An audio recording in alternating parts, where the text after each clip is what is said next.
Help us keep the Product Porch lights on by giving at patreon.com/theproductporch. Please review the podcast on your favorite platform. Your reviews help new listeners discover us. Thanks.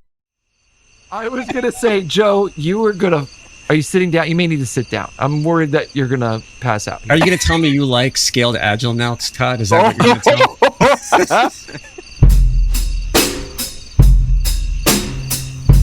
Welcome to the Product Porch with Joe Golly, Todd Blaquier, and me, Ryan Cantwell.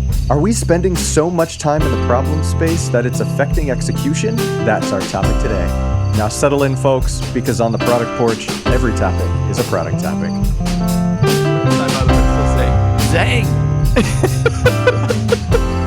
So guys, recently I've been looking at the product management influencing world that LinkedIn has become.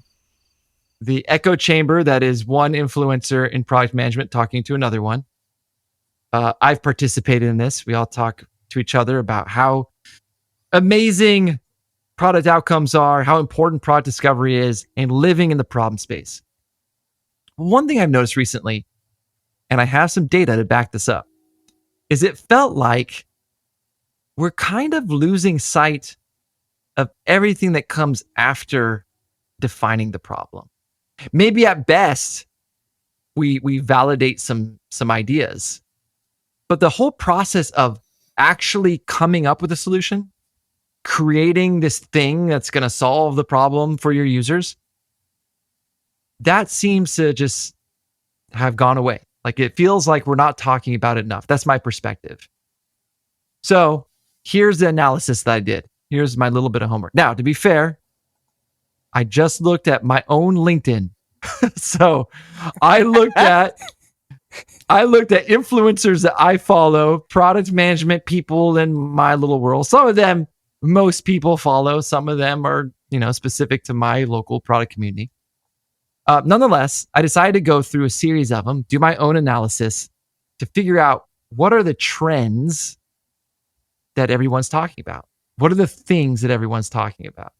Hey, we could play a game. Rather than me just telling you, I bet you could guess. So I came up with some themes. Why don't you take a guess here? What are some themes you think you've heard? I heard it came out of my analysis of most recent influencer posts. Ryan's got his hand up. It's two words, and it's an alliterative set. Feature factory. Ooh, yes. Mentions of feature factory consistently. I didn't call it one of my themes in terms of what was being taught, but I guess if you took a theme there, it'd be don't be a feature factory. That's right. Yeah, that comes up a lot. Any other guesses? Discovery, yes. Joe? Focus on the problem and not the solution.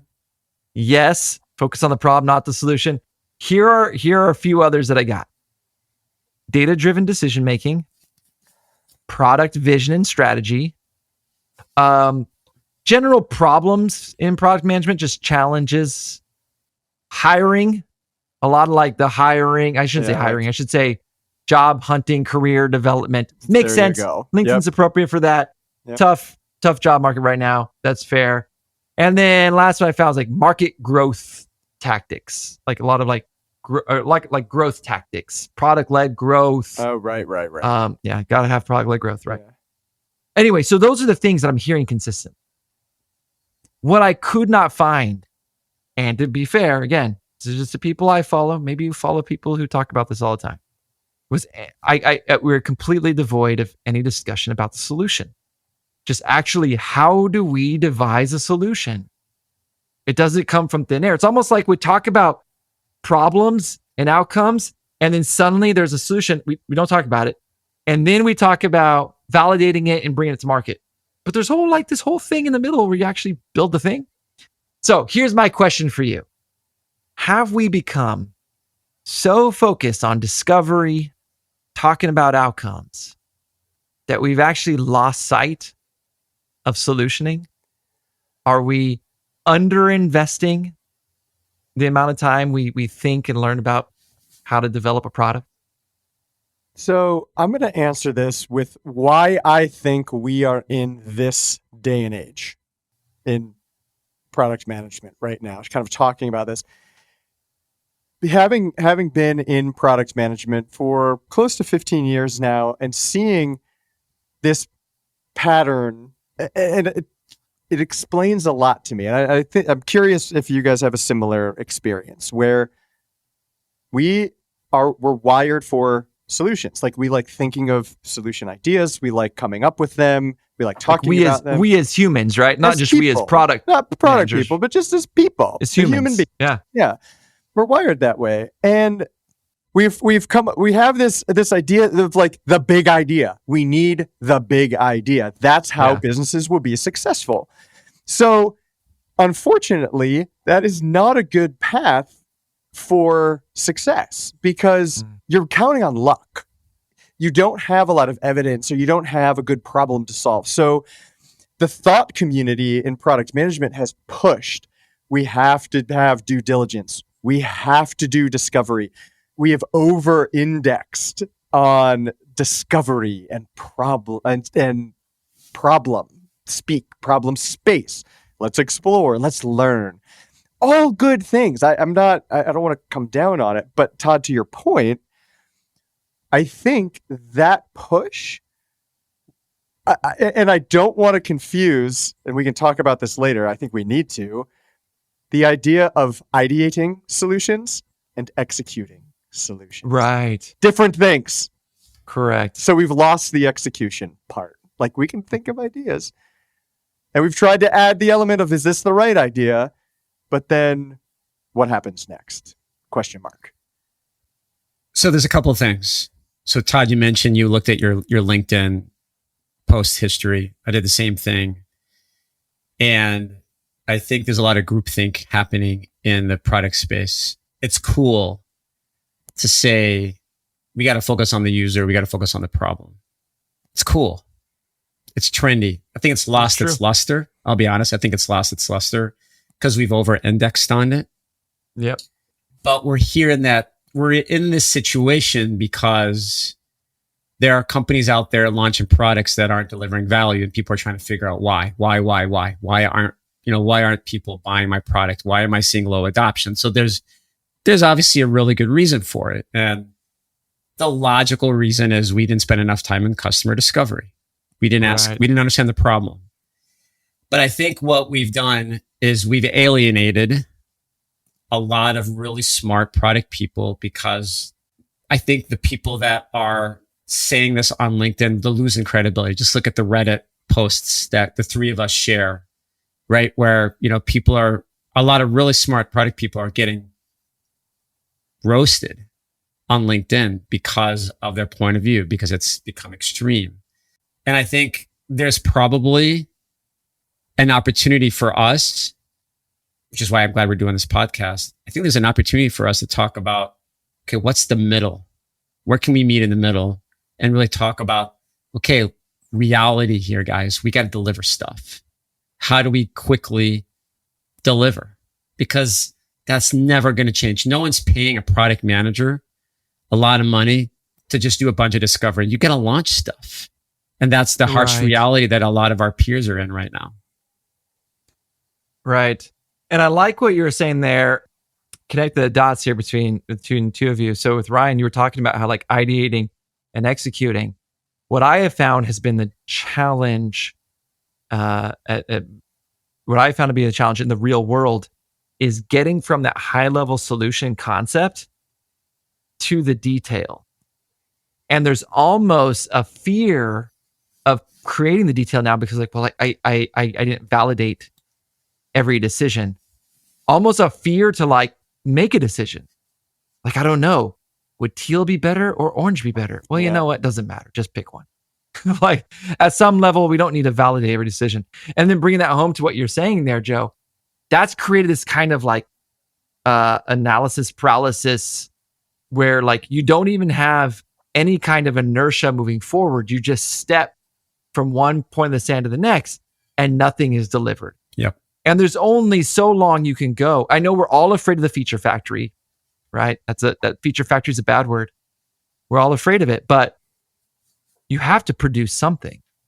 You can't be so stuck in, right, I got to validate every little thought and idea to move forward. I'll be honest with you. I'm struggling with it because when you brought this up, I think we're forgetting a reality check. Yes. We need a reality check. Like, yes, we got to ask why. Yes, we got to answer the customer problems. But guess what? We're getting paid to deliver. How do we quickly go from ideation to delivery? Like quick, fast feedback. And I go back to what I tell product leaders all the time is your job is to deliver value as soon as possible so that you know what to build next. Like when we talked about it, that's what came into my head is we've lost sight of that frame of mind. How quickly can I deliver value so that I can validate what to build next? I love that. And that's a challenge that I've had coming back into the daily practice of product management, having spent some time where I'm helping people learn the philosophies and principles of product management. Extremely important, right? Getting organizations to adopt those kind of things. But then coming back in the day-to-day, my role shifting and needing to, I like what you said, deliver value as soon as possible. Yeah. Right. And at some point, there's kind of a trade-off. Like at some point, there's a trade-off of like, sure, we don't want to just spend money and time on nothing, on something that doesn't deliver value. Sure. But at some point, there's this trade-off where like, if you haven't executed anything, if nothing is coming out of the machine, it's not a factory, whatever you want to call it. If nothing is being delivered, that's a problem. Yeah. And I think about people like me. I always jokingly call myself the president of the Type A Perfectionist Club. Like, I'm always looking to be perfect. And that gets in the way of delivering value. And as we kind of talk about this subject, it's a weird transition. Like, as I think about it, it is strange. Like, because even the three of us, I could probably point to our unique sets of skills. Like, what are we good at? Like, switching gears from this thing to that thing, problem to solution. That's hard. And it's like, so what tricks have you guys used to smooth that? Like, to get yourself in the right frame of mind how do you know I can leave problem behind? It's time to go. That's a great question. I'll go first here. I am prone to spending a lot of time on the problem. And I justify that, the famous Einstein quote, if I had an hour to solve a problem, I'd spend 55 minutes thinking about the problem and 5 minutes thinking about the solution. Well, if good enough for Einstein, good enough for me, right? So that's how I justify myself. But honestly, what I usually have to do, and I've done this recently, so I have a product summit coming up at my company where we're going to be tackling some specific problems, and we are moving down from high level into detail. What has helped me is to have specific deadlines in place to move to the next step. So in other words, now it's time for us to get deeper than the high level concept. It gives me 3 weeks. I got to do some learning. I got some things I got to gather, but then I got to sit down and we have to actually design some specific features. I can't wait another month. I can't push it another quarter.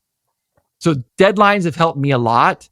And I'm also I'm going to steal two, so that I'm going to try to take all of them so Joe doesn't have any. The other thing that helps me is working with other people. So that product summit thing. So I set a deadline, I work with other people, and now I'm accountable, and I'm not doing it all by myself. Those are a couple of things that help. Did I take all of them, Joe? Hopefully, I don't have anything left. No. So I'm going to share.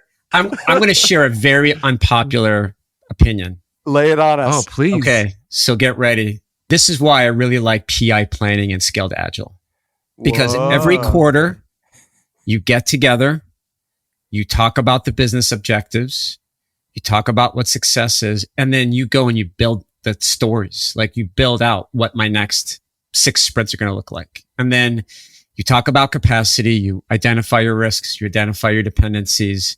And then at the end of it, the team says, this is what we can deliver based on our capacity. And then the stakeholders have to do thumbs up or thumbs down. And then immediately once that's done, we go start building stuff. Right? I think like you guys know me enough.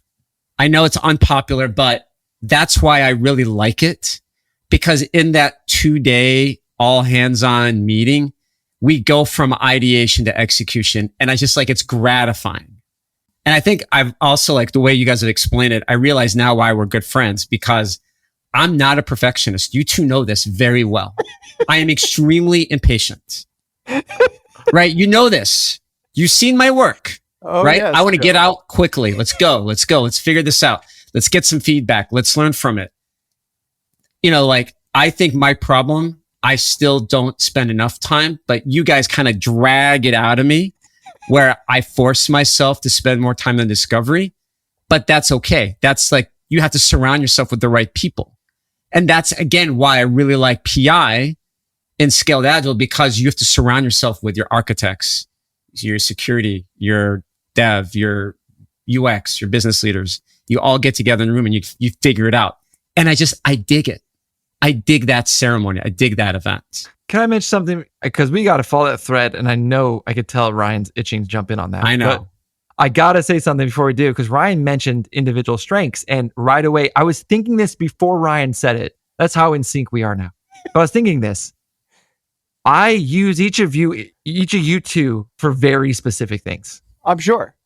When I know, I'm like, I want to get in the nitty gritty on something I designed. And I need someone to nitpick and tweak. I call Ryan and I show Ryan, and he's in there and like, he'll notice the things. Todd, don't you think that should be like a little bit, it seems like a little high. Totally. It's too high. Let's move it down. I love that. But what's funny, Joe, this is where you got to give yourself credit. It's not just that you're impatient. You have strong processes. I'm going to just call it get crap done processes. You know them, you have them. And so I lean on you for that stuff all the time. When we work together in a day-to-day capacity, I would reach out to you for the, hey, Joe, how do you do this? Especially when a product manager would ask me in a class. Todd, how do you do this thing? I'm like, oh, I forgot how to execute. Let me call Joe. Joe, how do you do? Joe would like, okay, first you do this, then you do that, then you do that. I'm like, okay, cool. So you do this and this and this. So anyway, I lean on you two for very specific skills and abilities you have.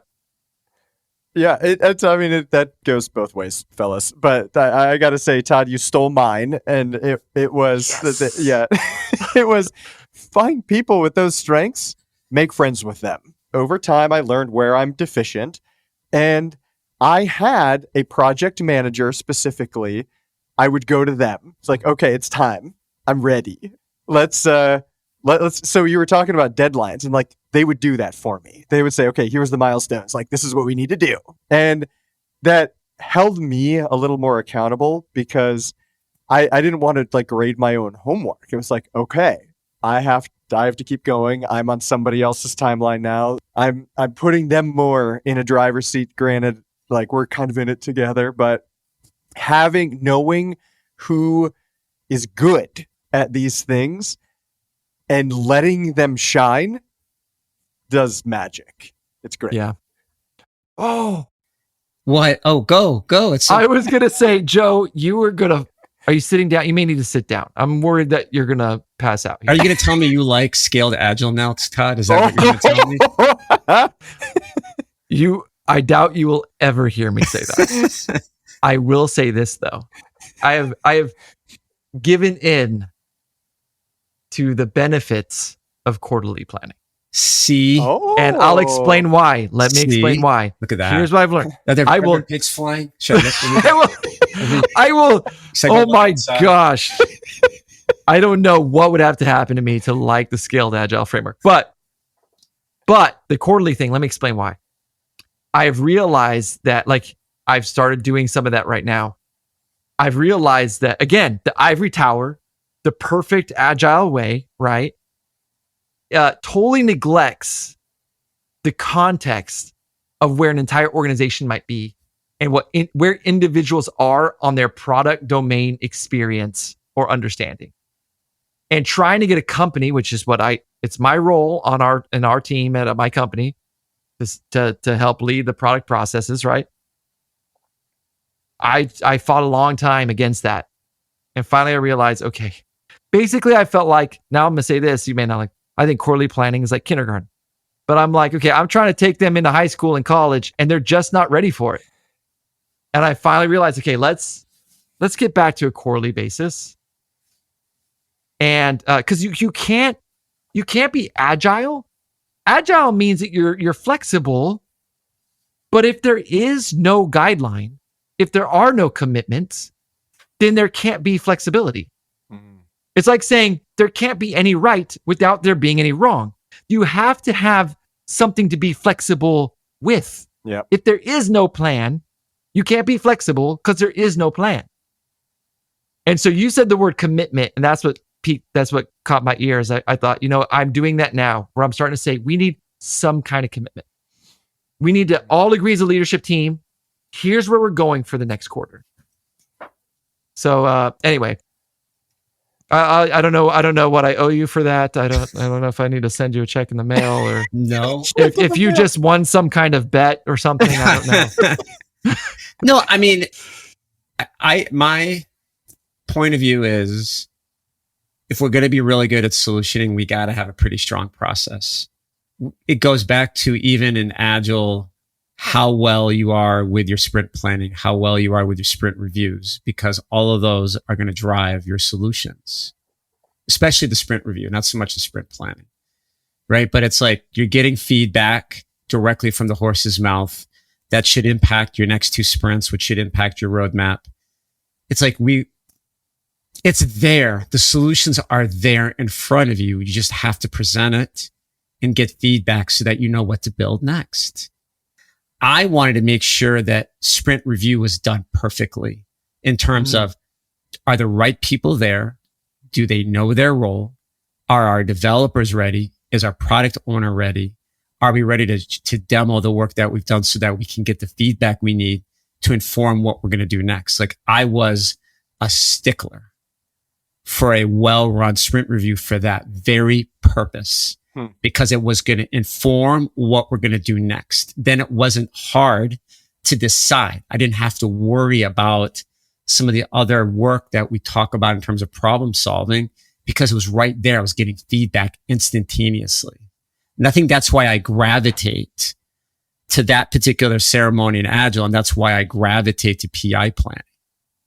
Right. It's some kind of check or balance. Yeah. It's up to what you just did. I like that. Can I ask a question that maybe might spark us down this path? Because we've alluded to a few things. And I think it would be an opportunity to be specific. How would you answer this question if someone was to ask you, and that someone's name was Todd? What is a product manager's role in solutioning? I have the idyllic answer, and I have what the real is. So the idyllic answer is the product manager's role is to keep the team doing the solutioning, and the product manager participates on that team, by the way, focused on the problem and the people they are serving, their customer, whether it's the user and buyer. So because there are times when solutioning happens where you can run wild and you start to lose sight. And it's the product manager's responsibility to keep the guardrails up. I'll call it that. I think what really happens is the product manager is doing or trying to do that, but they start to turn into the project with a J manager. And Todd, you were talking about the milestones, having deadlines, and it's easy to kind of then then themselves move a little bit away from okay, I got to keep progress marching forward, instead of wait a minute, are they straying from the outcome we are trying to achieve? It becomes more of an output focus to a degree. I think that's real. And that's not wrong. I mean, a product manager sometimes has to do that. We need project management skills to, whether it's PI planning, whether it's the sprint review, anything. We have to have project management skills. And I think it's trying to find the right balance. This whole conversation, I think we could probably subtitle the episode Balance. I want to build off of that. And we talked about what is the role of the product manager, because I had this discussion with somebody else recently. I think the product manager needs to understand what their options are and what the trade-offs are going to be. And then make a recommendation back to their stakeholders on the recommendation they're going to use to move forward. That's what I think one of the key responsibilities is of the product manager from the solution. They need to understand what their options are, make a decision, justify that decision, and validate that decision with their leadership team. I think that is, because we all know there's shortcuts. Yes. That we're going to pay, buy now, pay later. We're going to deal with the tech debt later. But I think it's understanding those trade-offs and just communicating that to stakeholders so they understand the impact of the decisions that we're making. When you say trade-off, Joe, I immediately want to jump to a product manager should, in this case, and every case for that matter, be the one to call an assumption an assumption. Because it's easy once we get into solutioning to think we know.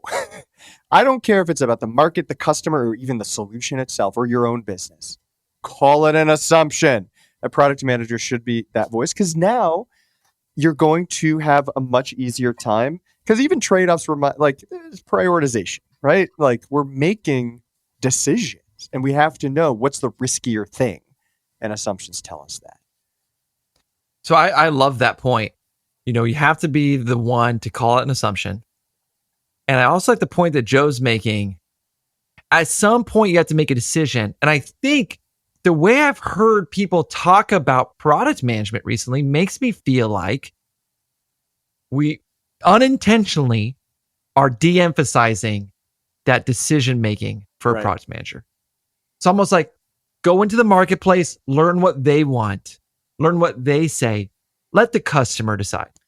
Go to the engineers, solution with them, learn the risks, learn the trade-offs, and you're kind of waiting. Present it to the stakeholders and let them decide. I like what you said, Joe, recommendations. That makes people feel better, a recommendation, but ultimately you're the one making a decision. I'll give you an example from this last week, and I'm going to be intentionally vague on something we're working on at our company where there was competing perspective on which direction we should go with the solution. There was one of two ways. It was going to impact how the user used it. In one case, the user would set an amount, turn a thing, set an amount, and the system would react, setting up, different rules based on this amount that was set by the user. The other group had a perspective that it should be the reverse, that the user should set the rules and then see the resulting amount. Well, there are some tests we can do there, but ultimately, we need a product manager who's going to say, I think this is where we start. Let's go this direction, and this is why. Right. So like you said, Joe, if we have the trade-offs, we understand the risks, benefits, and the information. But I've rarely found in my career for an answer to be definitive based on testing. Best case scenario, maybe I have like an 80% confidence level. Right. But ultimately, I still have to say good enough, move forward. Because if you're just waiting for the answer to present itself, you're going to be waiting forever. There is no certainty. Joe, I think it was you and I that had this conversation a while back about like even prioritization tools. Like I know Joe has a particular affinity for the acronym WSJF. So Mischief. So, but whether it's whatever acronym soup prioritization technique you're using, it's not making a decision for you.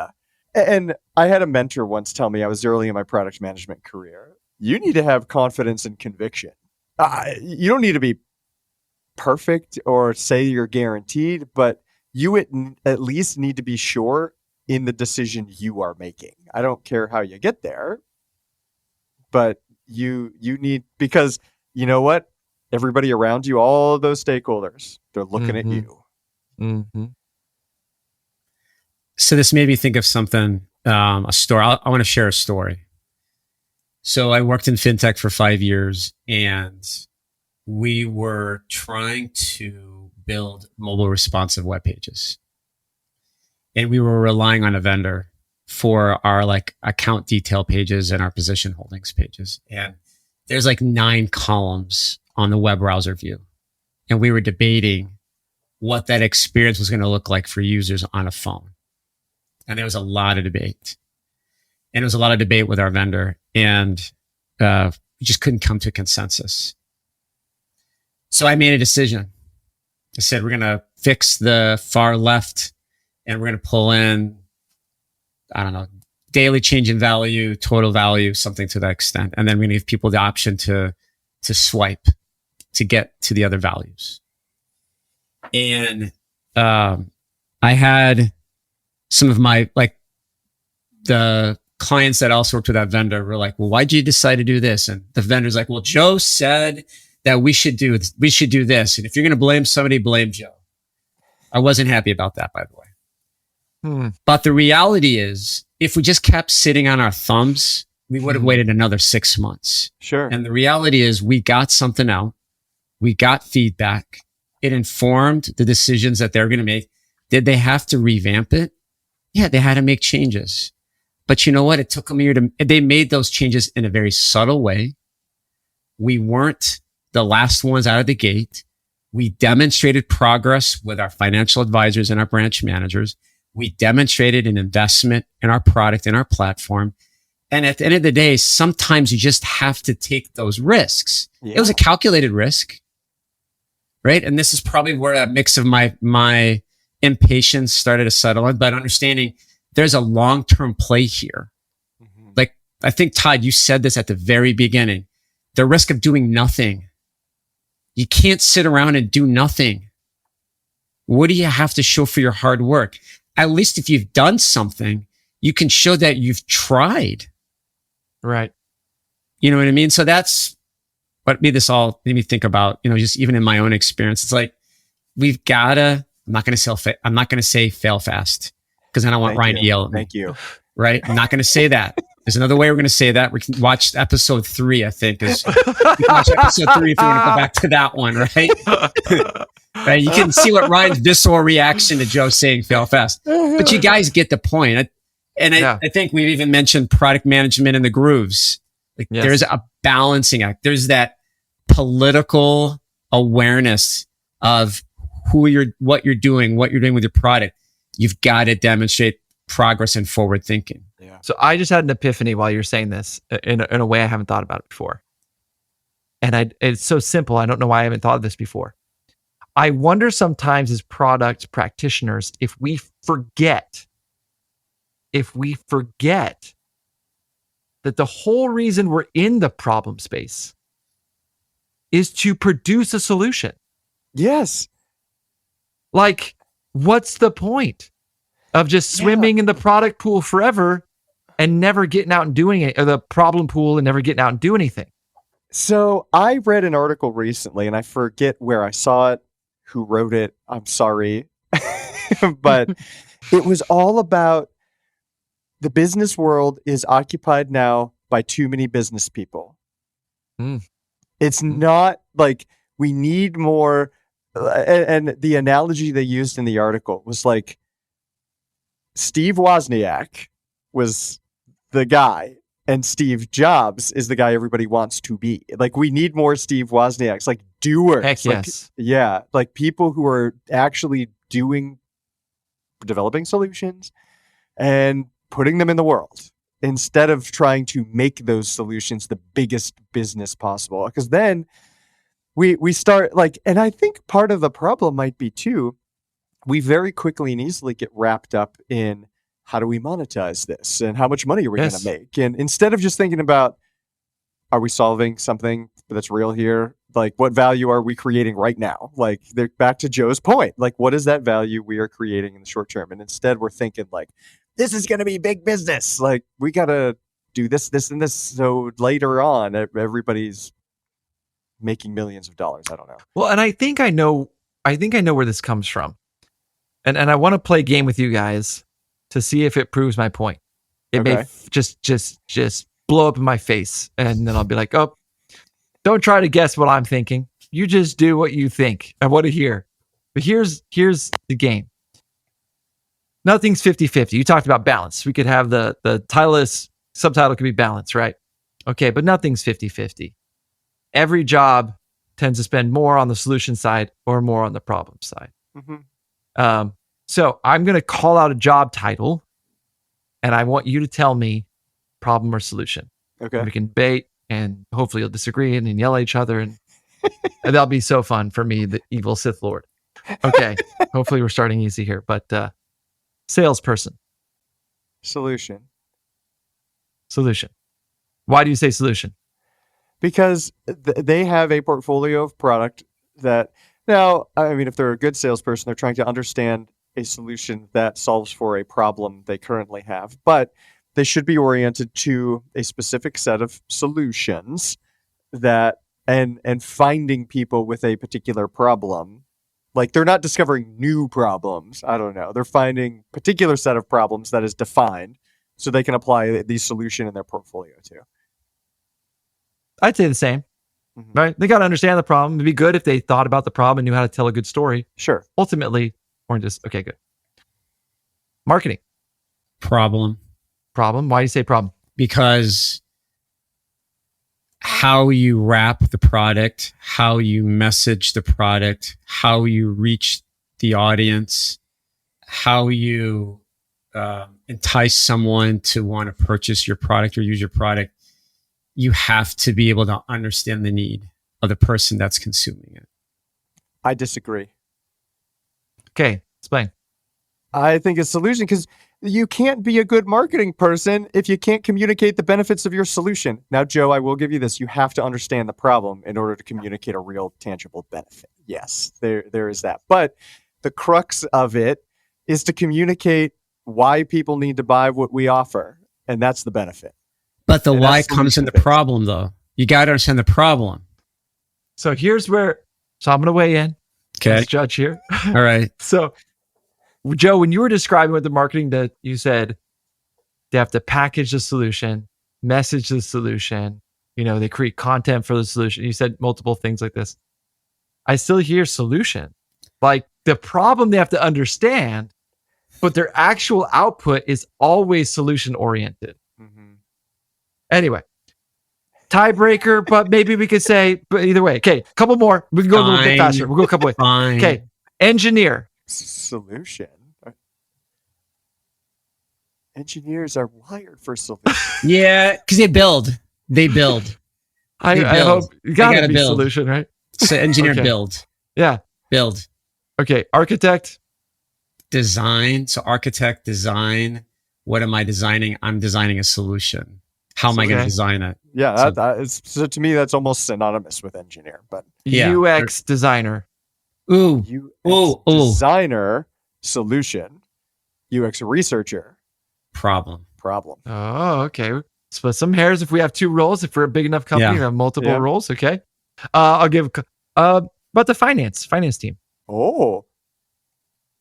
Finance team. So I don't think finance cares about the problem. It's got to be the solution. It's how much does it cost? How much revenue does it pull in? I mean, I'm not going to diss my finance friends, but I don't think they care about the problem. So I think you've actually proved my point. Maybe I left off some roles that I should have said, but if you hear it over and over again, it's like where they index mostly solution. Most of the jobs are solution. So I think where this comes from, if we say, hey, there's such a pull here that maybe the product manager's getting a solution, is that someone has to live in the problem space. Ooh. Like, someone has to be saying, here's what the problem is. Well, let's not forget the problem, guys. Let's define. I got to tell you, one of the biggest highs I get now. I love it. I feel like I intentionally do this in every meeting I'm in just because I love it so much. Is defining the problem. Wait, Todd, you like stirring the pot? I didn't know that. I love getting people excited and arguing with each other. But I love defining the problem. Like, I get a high out of, like, as soon as like that problem is framed and we all look at it and be like, yes, that is it. Oh, I love it so much. And so I think that, like, to give us a little bit of grace as product practitioners, if we're talking too much about problems, I would say that might be a larger part of our role, because we're balancing the rest of the organization in that way. That's right. That's fair. Yeah. I still say marketing needs to be in the I think marketing is definitely in the solution space, but they would be better if they spent more time on the problem space. You know what, Joe? I will say this.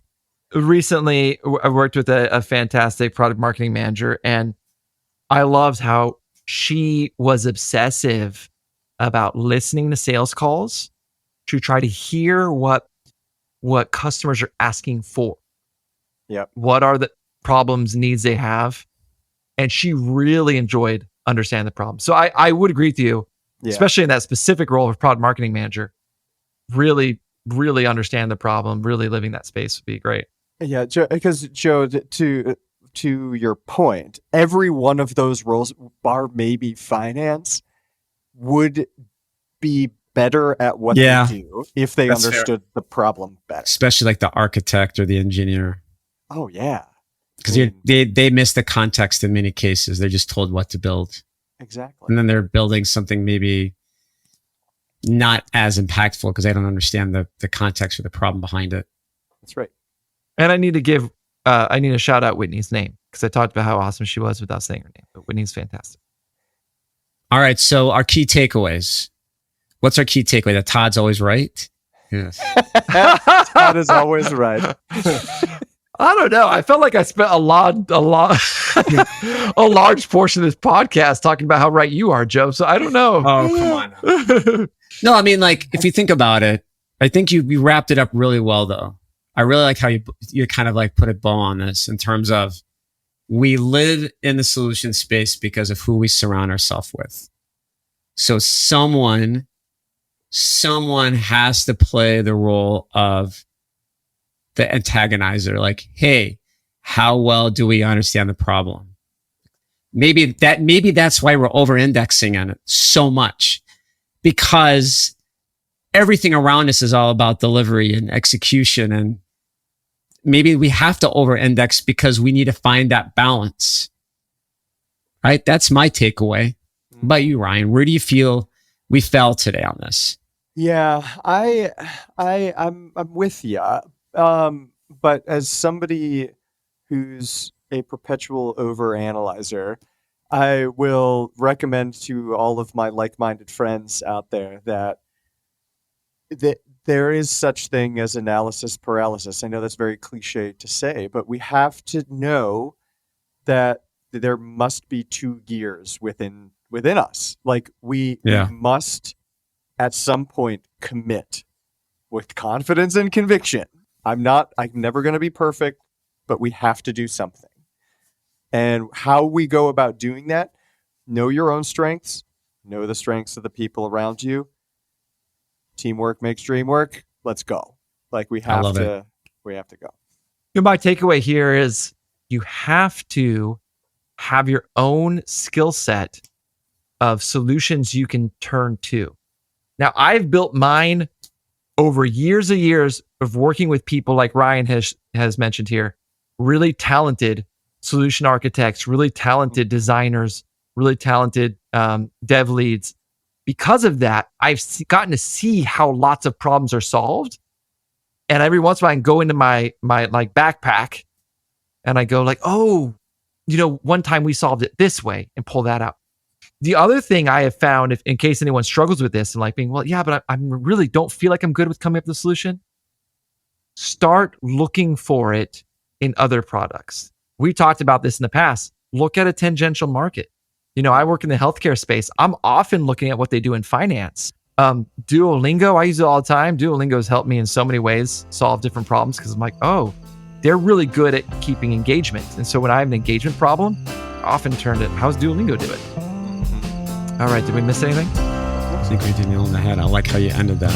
All right, maybe the three of us should do something together where we leverage our skills. Feels like maybe. That'd be a good idea. All right, good night, guys. All right, we'll talk to you later. Thank you for joining us on the Product Porch. We release new episodes every 2 weeks. You can also find us on LinkedIn for more content. We offer a special thank you to AJ and Jack Blockhier for the music. The views and opinions expressed by the hosts of this podcast are their own and do not represent nor necessarily reflect those of their employer.